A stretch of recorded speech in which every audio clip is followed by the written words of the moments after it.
విశాఖలో జరిగిన regional investors tourism summit వేదికగా 1217 కోట్ల విలువైన 8 పర్యాటక ప్రాజెక్టుల ఎంయూలపై రాష్ట్ర పర్యాటక సాంస్కృతిక సినిమాటోగ్రఫీ మంత్రి కందుల దుర్గేష్ సంతకాలు చేశారు. విశాఖలో జరిగిన రీజనల్ ఇన్వెస్టర్స్ సమ్మిట్ కు 150కి పైగా ఇన్వెస్టర్లు హాజరయ్యారు. ఈ సందర్భంగా రాష్ట్రంలోని విశాఖపట్నం, తిరుపతి, అమరావతి, అల్లూరి సీతారామరాజు జిల్లాల్లో 825 రూములు ఏర్పాటుకు ఇన్వెస్టర్లు ముందుకొచ్చారు. తద్వారా టూరిజం రంగంలో 2567 ఉద్యోగాలు కల్పించేందుకు సిద్ధంగా ఉన్నామని మంత్రి కందుల దుర్గేష్ పేర్కొన్నారు. ముఖ్యమంత్రి చంద్రబాబు నాయుడు ఆలోచనల మేరకు 5 ఏళ్లలో రాష్ట్రంలో 50,000 రూములు ఏర్పాటు చేసేందుకు కృషి చేస్తామన్నారు. అందులో భాగంగా నేడు కుదుర్చుకున్న విలువైన 6 ఎంఓయూలను తొలిమెట్టుగా భావిస్తున్నామని మంత్రి కందుల దుర్గేష్ స్పష్టం చేశారు. ఎంఓయూ చేసుకున్న 8 పర్యాటక ప్రాజెక్టులు కీలకమైనవిగా తెలిపారు. ప్రధానంగా అట్మాస్ఫియర్ హాస్పిటాలిటీ ప్రైవేట్ లిమిటెడ్ వాళ్లు 500 రూములను విశాఖపట్నం, తిరుపతి, అమరావతిలో కట్టేందుకు సుముఖత వ్యక్తం చేశారన్నారు. డాల్ఫిన్ ఓషియన్ క్రూయిజ్ వాళ్లు వైజాగ్ పోర్టులో లగ్జరీ క్రూయిజ్ కట్టేందుకు సిద్ధంగా ఉన్నారన్నారు.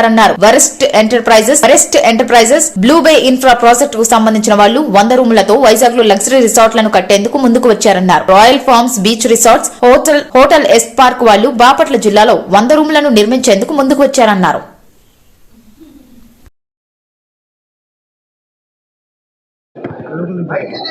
విశాఖపట్నంలో ప్రాంతీయ పెట్టుబడిదారుల సదస్సుని ఏర్పాటు చేయడం జరిగింది. ఇప్పటికే విజయవాడలో రాష్ట్ర స్థాయి సదస్సును ఏర్పాటు చేసుకుని అక్కడ రమారమి 200 మంది ఇన్వెస్టర్స్ పాల్గొనడం జరిగింది. ఇప్పుడు ఇక్కడ 150 నుంచి 175 మంది వరకు రిజిస్టర్ చేసుకున్నారు పెట్టుబడిదారులు. ఇది ప్రధానంగా ఆంధ్రప్రదేశ్ ప్రభుత్వం పర్యాటక రంగాన్ని అభివృద్ధి చేయడానికి ఈ మధ్యకాలంలో తీసుకున్నటువంటి కొత్త విధానాలు, ముఖ్యమంత్రి చంద్రబాబు నాయుడు గారు, ఉప ముఖ్యమంత్రి పవన్ కళ్యాణ్ గారి యొక్క సహకారంతో ఆంధ్రప్రదేశ్ టూరిజం శాఖ కొత్త టూరిజం పాలసీ తీసుకురావడం జరిగింది. దాంతోపాటు ముఖ్యమంత్రి గారు టూరిజం కూడా ప్రత్యేకంగా ఇండస్ట్రీ స్టేటస్ ఇవ్వడం ద్వారా ఈ రాష్ట్రంలో టూరిజం వృద్ధి చెందడానికి ప్రత్యేకమైన చర్యలు చేపట్టారు.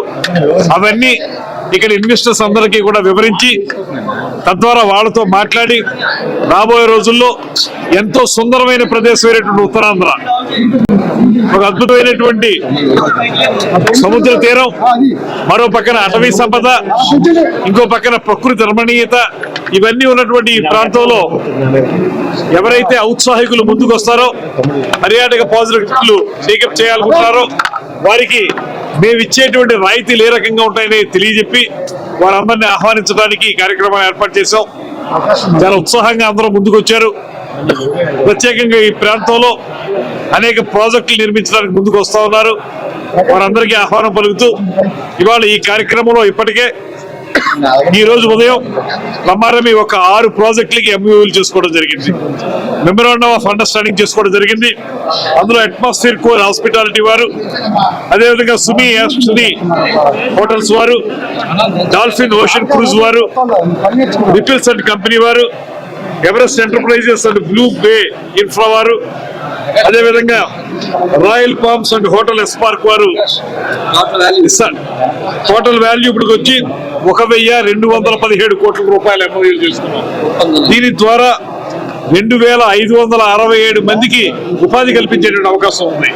దాంతో పాటు 825 రూములు నిర్మించడానికి ఈ ఎంఓయూల ద్వారా ప్రారంభమైంది. మేము ఇలాగ అన్ని రకాల టూరిజం యాక్టివిటీస్ ని, వాటర్ స్పోర్ట్స్ ని, రివర్ ఫ్రంట్స్ ని, వీటన్నింటినీ కూడా డెవలప్ చేయడానికి ప్రభుత్వం సిద్ధంగా ఉంది.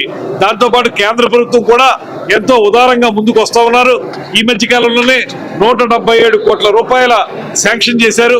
దాని ద్వారా రాజమండ్రి, ఆ గోదావరి హేవలాక్ పరిసర ప్రాంతాల్లో ఒక ప్రాజెక్ట్ ని అఖండ గోదావరి పేరుతోటి, అదేవిధంగా రాయలసీమలో గండికోట ప్రాజెక్టు, గండికోట కోట ఏదైతే ఉందో దానికి, ఈ రెండింటినీ కూడా భారీ ప్రాజెక్టులుగా చేపడుతున్నాం. త్వరలోనే సూర్యలంక బీచ్ ని కానీ ఇక్కడ మనకు త్వరలోనే అదేవిధంగా ఇంత ముందు ఉన్నటువంటి క్రూయిజ్ కొన్నాళ్ళని పనిచేసింది. ఇప్పుడు ఇక్కడ మన క్రూయిజ్ ని త్వరలోనే ఇక్కడ ప్రారంభిస్తాం. దానికి కూడా ఎంఓయూ అయ్యాం. ముఖ్యంగా ఈ డాల్ఫిన్ ఓషన్ క్రూజెస్ అనేటువంటి